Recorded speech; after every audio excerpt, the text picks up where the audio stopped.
بسم اللہ الرحمن الرحیم۔ عزیز طلباء، میں آپ کا معلم اردو سہیل اختر میں ہوں۔ جیسا کہ ہم لوگ شاہد احمد دہلوی صاحب کا لکھا ہوا خاکہ مرزا محمد سعید پڑھ رہے ہیں۔ سبق کا عنوان مرزا محمد سعید ہے، مصنف کا نام شاہد احمد دہلوی، صنف ادب خاکہ، اور اس کا ماخذ ہے گنجینہ گوہر۔ گنجینہ کہتے ہیں خزانے کو، گوہر کا معنی ہے موتی، موتیوں کا خزانہ۔ اور یہ شاہد احمد دہلوی کے خاکوں کا مجموعہ ہے، اور آج ہم اس لیکچر نمبر 5 میں دو اقتباس کو پڑھیں گے۔ مرزا محمد سعید صاحب کی زندگی سے لے کر صدارت فرمائی، ان دو جو اقتباس ہیں ان کے ہم نے دو حصے بنائے ہیں۔ ایک حصے میں ہم لوگ ان اقتباس کے جو اہم نکات ہیں ان کے بارے میں بات چیت کریں گے، اور جو دوسرا حصہ ہے اس میں ان اقتباس کے جو مشکل الفاظ کے معنی ہیں ان کے بارے میں ہم بات کریں گے۔ تو سب سے پہلے ہم بات کرتے ہیں کہ جو پہلا اقتباس ہے اس میں مرزا محمد سعید صاحب کی جو ذاتی زندگی ہے اس کے بارے میں بتایا جا رہا ہے، کیونکہ جو خاکہ ہوتا ہے، خاکے میں کسی شخص کی زندگی کے کچھ پہلوؤں کو اس طرح نمایاں کیا جاتا ہے کہ اس شخص کا تعارف بھی ہو جائے مگر وہ اس کے سمانے نہ ہو، تعارف ہو جائے، اور خاکے میں اس شخص کے جو افکار ہوتے ہیں، کردار ہوتے ہیں، خوبیاں ہوتی ہیں، خامیاں ہوتی ہیں، ان کو بیان کیا جاتا ہے۔ تو یہاں پہ ہمیں بتایا جا رہا ہے کہ جو مرزا محمد سعید تھے وہ بڑی سادہ زندگی بسر کرتے تھے، کوئی ٹھاٹ باٹ نہیں ہے، کوئی شان و شوکت نہیں ہے، کوئی آسائشیں نہیں ہیں۔ شاہد احمد دہلوی بتاتے ہیں کہ ہم نے مرزا محمد سعید صاحب کے پاس کبھی بھی کوئی گاڑی نہیں دیکھی، معدے کے مریض تھے، پیدل چلتے تھے اور پرسکون زندگی بسر کرتے تھے۔ دوسرا، کھیل تماشوں سے اس طرح کہ وہ تھیٹر کے شوقین نہیں تھے، سینما ہال نہیں جاتے تھے، پھر لوگوں سے اتنا ملنا جلنا بھی نہیں رکھتے تھے، اور کیونکہ ادب سے وابستہ تھے زیادہ تر ان کا اگر فارغ وقت ہوتا تھا تو وہ کتب بھی نہیں کرتے تھے، مطالعہ کتب کرتے تھے، اور ان کا جو کتب خانہ تھا اس میں حریم سے متعلق کتابیں تھیں۔ دوسرا، ادبی ماحول تھا ان کا، ان کی جو زوجہ تھی وہ بھی ادیب تھی، ایک دو ناول ان کے بھی لکھے جا چکے ہیں۔ دوسرا جو اولاد تھی وہ بڑی فرما بردار تھی، سعادت مند تھی، اور بیوی جو تھی بڑی سلیقہ شار تھی۔ لہذا ان چیزوں کے ہوتے ہوئے مرزا محمد سعید جو تھے وہ ایک بڑی قلب مطمئنہ کی بڑی مطمئن زندگی بسر کرتے تھے۔ لوگوں سے تعلقات کم ہیں، کسی نے کہا کہ رابطے حد سے بڑھ جائیں تو غم ملتے ہیں، اسی لیے ہم لوگوں سے کم ملتے ہیں، بڑی پرسکون زندگی بسر کرتے تھے۔ پھر وہ بتا رہے ہیں کہ شہرت اور دولت سے بیزاری۔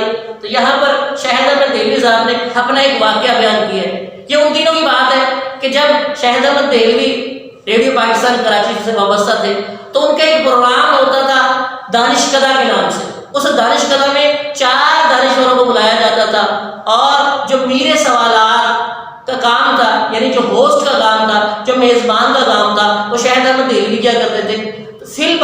فی البدی سوال جواب ہوتے، یعنی سوال کیا اس کا فوری طور پہ جواب دیا جاتا تھا۔ تو شاہد احمد دہلوی صاحب نے سوچا کہ کیوں نہ استاد محترم کو اس پروگرام میں مدعو کیا جائے، اگر مرزا محمد سعید صاحب اس پروگرام میں آ جائیں تو میرے اس پروگرام کو 4 چاند لگ جائیں گے، بڑی شہرت ہوگی، بڑی عزت ملے گی۔ تو اس مقصد کے لیے وہ اپنے استاد صاحب کے پاس گئے، انہیں اپنے آنے کا مقصد بیان کیا۔ تو پہلے تو مرزا محمد سعید صاحب مسکرائے اور پھر فرمایا کہ یار آدمی کوئی کام یا تو شہرت کے لیے کرتا ہے یا دولت کے لیے کرتا ہے، مجھے نہ اس کی ضرورت ہے نہ اس کی ضرورت ہے۔ تو شاہد احمد دہلوی نے بڑی کوشش کی استاد محترم کو منانے کے لیے، لیکن مرزا محمد سعید صاحب کی خوبی تھی کہ جس بات سے وہ انکار کر دیتے تھے پھر وہ اس کو دوبارہ نہیں کرتے تھے، انکار ہوتا تھا۔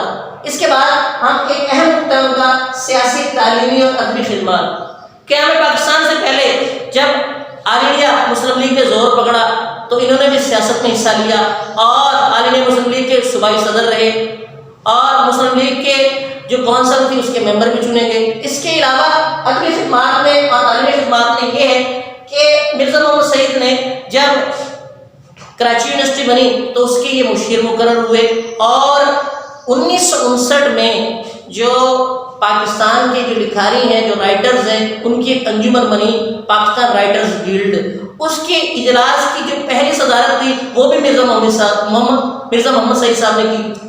آپ ان دونوں اقتباسات میں جو مشکل الفاظ ہیں ان کے معنی کی طرف آتے ہیں۔ کروفر کا معنی ہے شان و شوکت، ٹھاٹ باٹ، سعادت مند۔ میں نے آپ کو بتایا تھا کہ جو ان کی محمد سعید صاحب کی، وہ بڑی فرما بردار تھی، سعادت مند تھی، اور یہی وجہ تھی کہ انہیں اولاد کے سعادت مندی کی وجہ سے گھر میں سکون حاصل تھا، قلب مطمئنہ، مطمئن دل، یعنی وہ مطمئن زندگی بسر کرتے تھے۔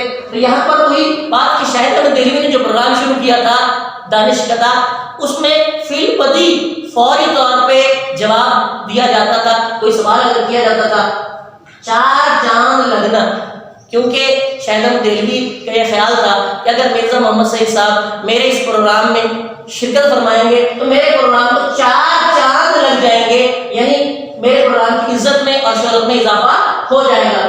ٹس سے مسئلہ ہونا، میں نے آپ کو پہلے بتایا تھا کہ مرزا محمد سعید صاحب کی ایک اہم خوبی کے بارے میں ہمیں شاہد احمد دہلوی نے بتایا کہ وہ جس بات سے انکار کر دیتے تھے، کیونکہ انہوں نے اس پروگرام میں شرکت سے انکار کر دیا تھا اور فرمایا تھا کہ آدمی یا تو شہرت کے لیے کام کرتا ہے یا دولت کے لیے، مجھے نہ اس کی ضرورت ہے نہ اس کی ضرورت، تو وہ ٹس سے مسئلہ انہوں نے بڑی قدری کر لی، بڑی کوشش کر لی شاہد احمد دہلوی نے، لیکن ان پر کچھ اثر نہ ہوا۔ قدری کرنا، پوری کوشش کر لینا۔ اس کے بعد ہمیں بتایا گیا کہ یہ جو کراچی یونیورسٹی بنی تھی اس کے مشیر بھی مقرر ہوئے تھے، تو مشیر کہتے ہیں مشورہ دینے والے کو۔ والسلام۔